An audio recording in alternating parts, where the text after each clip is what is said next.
Kamusta mga kabasketball? Heto na ang inaabangang NBA rasyon. Ay natin ang pagbabalik ni Kemba Walker sa NBA. Nakakatuwa yan, kaya lang medyo malas-malas pa siya at hindi maganda para sa mga Boston Celtics fans.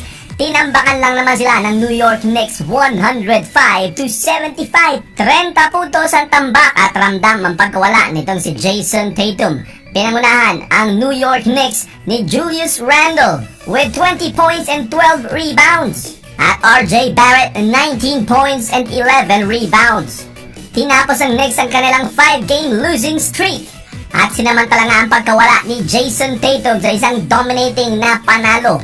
Lumamang pa nga sila ng 37 points.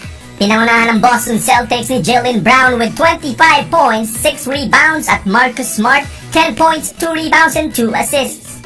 Si Kemba Walker ay gumawa lamang ng 9 points, 3 rebounds and 4 assists. Ang blowout loss na ito ng Boston Celtics ang pinakamababa nilang output in points ngayong season na ito. Maganda rin ang performance ng mga rookies ng Knicks gaya ni Emmanuel Quickley 17 points, 8 assists. At si Obi Toppin, career high, 12 points. Sa kartadang 6 wins and 8 losses, ang Knicks kahit papano ay mayroong blowout wins laban sa dalawang nasa ibabaw ng Eastern Conference na Milwaukee Bucks at ngayon ang Boston Celtics. 20 puntos ang tinambak nila sa Bucks. Pagkatapos ng panalo nila sa Bucks ay 5 beses nanalo sa 6 na games ang Knicks bago sila nagkaroon ng 5-game losing streak. At napapag-usapan ng losing streak, tinapos naman ng Chicago Bulls ang kanilang 4-game losing streak sa panalo nila kontra sa Dallas Mavericks 117-101. Inilaglag ng Bulls ang huling 4 na laro nila sa 4 na puntos lamang o pababa.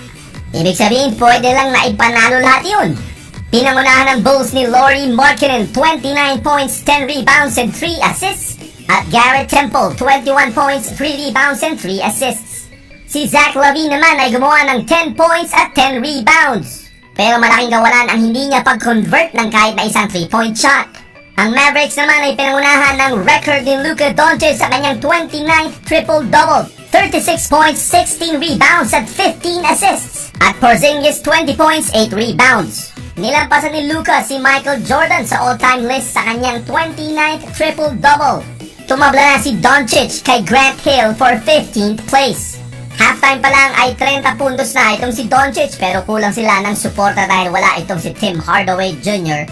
At 4 na players pa dahil sa COVID-19 protocols. Kinontrol ng Chicago Bulls ang laban sa paggawa nila ng 40 points sa second quarter at hindi na nabawasan ng kanilang lamang sa 9 points. Si Zach LaVine naman na maganda ang nilaro nung nakaraang laban nila ng Dallas ay na-shoot lamang ang kanyang unang field goal sa third quarter at tumapos ng 1 out of 8 from the field. Ang Mavs ngayon ay 6 wins and 6 losses, ang Bulls ay 5 and 8. At susunod ang matatawag nating revenge game sa panalo ng Utah Jazz laban sa Denver Nuggets 109-105. Dikit lang mga kabasketball. Ito ang unang pagharap ng dalawang teams na ito pagkatapos sila magsalpukan sa first round ng playoffs sa NBA bubble. Pinangunahan ng Jazz ng ating Jordan Clarkson with 23 points, 3 rebounds and 1 assists. At Donovan Mitchell 18 points, 3 rebounds and 7 assists. Ang panalong ito ng Utah Jazz ay ika-5 sunod nila pagkatapos ng isang 6-game road trip at sabi nga ni Coach Quinn Snyder ay medyo halatang-halata ang pagod nila. Ang Nuggets ay pinangunahan ni Nikola Jokic with 35 points, 14 rebounds at 9 assists at Jamal Murray 30 points, 5 rebounds, 4 assists. Gaya ng first round matchup nila sa bubble, ang dalawang stars ng Nuggets ang gumawa. Pero wala silang ibang kakampi ang nakatungtong ng double digits. Pero itong si Jamal Murray mga basketball kapag Utah ang kalaban parang lumalabas ang galing ano. Ang Jazz ngayon ay pangatlo sa Western Conference with 9 wins and 4 losses at ayon kay Rudy Gobert ay mas maganda raw ang kanilang laruan ngayong taon na ito. Nagambang si Gobert ng 15 points, 13 rebounds and 2 blocks.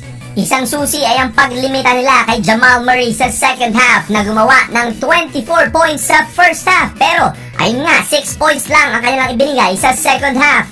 Pero ang ating Jordan Clarkson pang most improved player ang laruan o kaya ay 6th man of the year. At susunod, tinapos ng New Orleans Pelicans ang kanilang 5-game losing streak sa kanilang panalo kontra sa Sacramento Kings 128-123. Ito ay sa kabila ng isang impresibong performance mula kay De'Aaron Fox na tinapatan naman itong si Zion Williamson sa kanyang paggawa ng 31 points, 6 rebounds and 2 assists. At Brandon Ingram 22 points, 3 rebounds at 1 assist.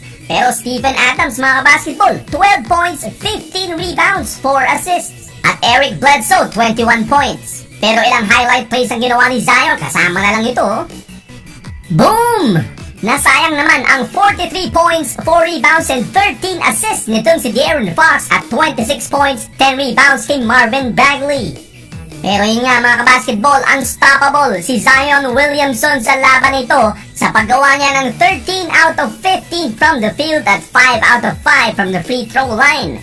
Pero higit dyan ay isang team effort talaga ang panalong ito dahil 6 na players ang gumawa ng double digits para sa Pelicans.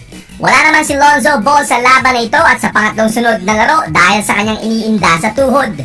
Ang pinakamalaking depresya sa laban na ito ay sa free throws mga kabasketball, 27 out of 34 attempts para sa Pelicans habang 16 out of 18 lamang para sa Sacramento Kings.